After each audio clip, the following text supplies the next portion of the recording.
The grid is gone, has been for weeks.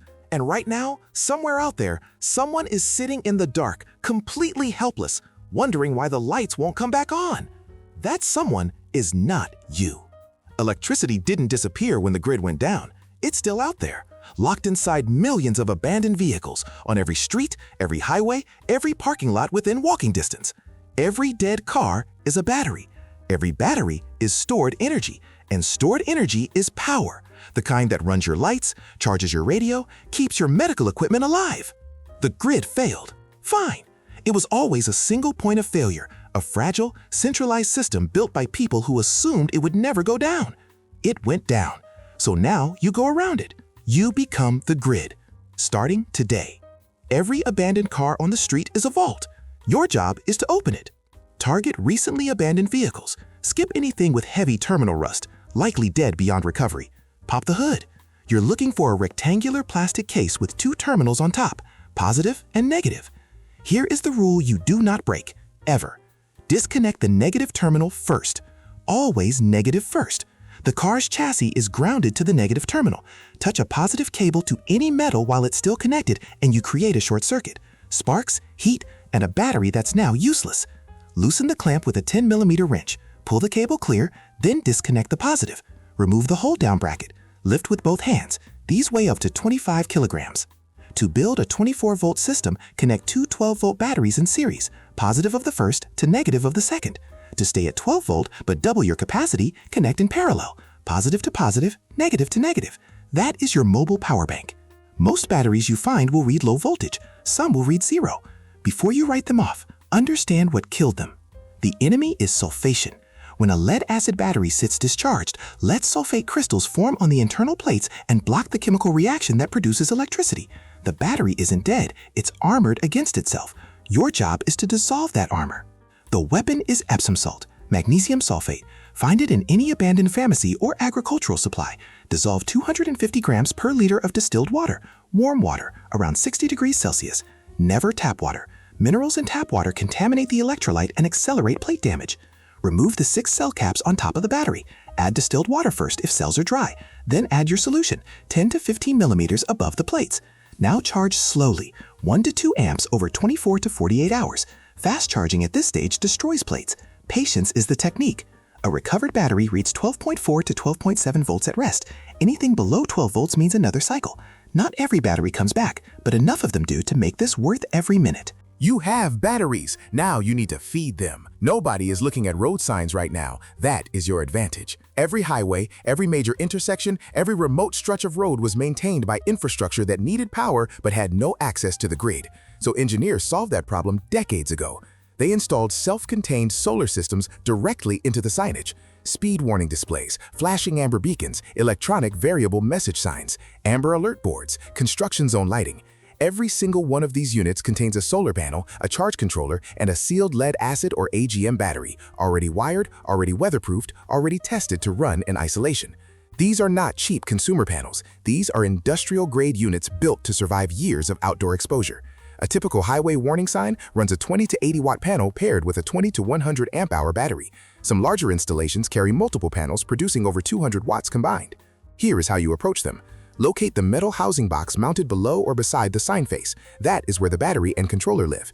It is secured with standard bolts or a housing panel. Open it. Inside you will find the battery, the charge controller, and wiring leading up to the panel. Disconnect the panel wiring from the controller first, then disconnect the battery. The panel itself is typically mounted on a tilt bracket on top of the sign pole. 4 bolts, sometimes 8. Remove them. Lower the panel carefully. These panels are tempered glass over photovoltaic cells. One hard impact and the output drops by half. You just acquired a professional solar charging system for free from the side of a road that nobody is driving on anymore. 12 volts keeps your lights on, but 12 volts alone won't run the devices that keep you alive long term. You need an inverter. An inverter takes DC power from your battery bank and converts it to AC, the kind of current that runs standard household equipment. A basic 300-watt modified sine wave inverter is enough to charge laptops, run LED lighting systems, and power a small radio. For anything with a motor, a fan, a small pump, medical equipment, you need a pure sine wave inverter. Modified sine wave units produce a stepped approximation of AC current. Motors run hot on it, degrade faster, and in sensitive electronics it causes errors. Pure sine wave is clean power. Find one, prioritize it. Now the critical part, power management. Your battery bank is not infinite. Every watt you pull is a watt you have to replace. Treat your stored energy like ammunition. You do not waste it. Build a load priority list. Category 1, communication and information, radio, phone charging, any device that tells you what is happening outside your position. Category 2, medical, any equipment that sustains life runs before everything else. Category 3, food preservation. A small 12-volt compressor cooler can run directly off your battery bank without an inverter, drawing as little as 40 watts. Category 4, lighting and tools. Calculate your daily consumption in watt hours. Multiply each device's wattage by the hours you run it per day. Add them up. That number tells you exactly how much your solar panels need to replace each day to keep the system balanced. If your panels cannot cover it, cut Category 4 first, then Category 3. Categories 1 and 2 do not get cut, ever. One bad battery can collapse the whole system. Here is how you stop that. A battery bank is only as strong as its weakest cell. And in a parallel configuration built from salvaged batteries of different ages and conditions, you will have weak cells, guaranteed. The problem is, what happens when one degraded battery starts pulling current from the healthy ones instead of contributing to the system? It drains your bank from the inside, silently, until everything dies at once. The first line of defense is a Schottky diode on each battery's positive lead. A Schottky diode allows current to flow in only one direction, out of the battery and into the load. It physically cannot flow backward. This means a failing battery cannot draw from its neighbors. Each unit in your bank operates as an independent contributor. One collapses, the others keep running. A standard 10-amp Schottky diode costs almost nothing and can be salvaged from almost any consumer electronics board. Look for them in old power supply units, battery chargers, and automotive control modules. The second line of defense is voltage monitoring. Check each battery individually, not the bank as a whole. A bank reading 12.4 volts can contain one battery at 12.7 and one at 11.8. The weak unit is actively degrading. Pull it.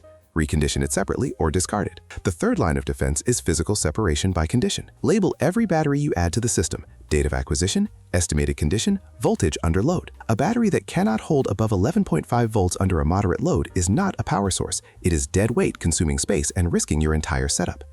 Build the system with discipline. Treat every component like it is trying to fail on you, because eventually it will.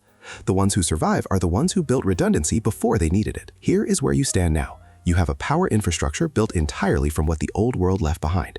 Salvaged batteries from abandoned vehicles, industrial solar panels pulled from highway signage, a balanced, protected bank that survives individual component failures, an inverter that converts your stored energy into usable current, a load priority system that makes every watt-hour count. While everyone else is waiting for the grid to come back, you stopped waiting. You understood something fundamental. Energy was never gone. It was just unattended. And unattended resources belong to whoever has the knowledge and the will to claim them. This is not luck. This is applied physics and scavenging discipline, two things that require zero infrastructure and zero permission to use. The dark is not a death sentence. It is a filter, and you just passed it. Stay sharp. The next resource is closer than you think.